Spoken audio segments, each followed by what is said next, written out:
Side of things, Minority Leader Chuck Schumer is saying that our country is at risk because the president is violating the laws. Again, Schumer, that's another subject. But how do you think this moves forward, David?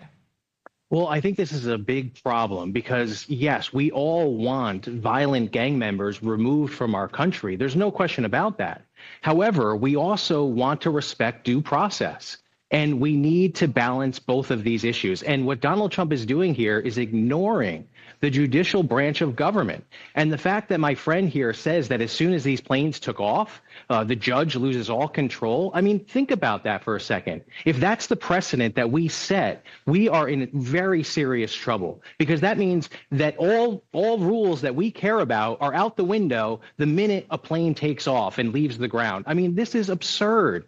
And this is the problem, that we're trying to twist something that, oh, you don't want gang members, violent gang members removed from our communities? Of course we do. But we also need to respect the rule of law and due process. That's what our nation is about. And if you don't like that, then we need to figure out a way to make it more expedient and make sure that justice is served. But this is not justice. When anybody can be picked off the street and you associate them to a gang, this is a slippery slope. We've seen this done in other countries, and I think we should be very concerned about this and not attack it and a red herring to say that we don't want these violent criminals removed. I mean, that is absurd.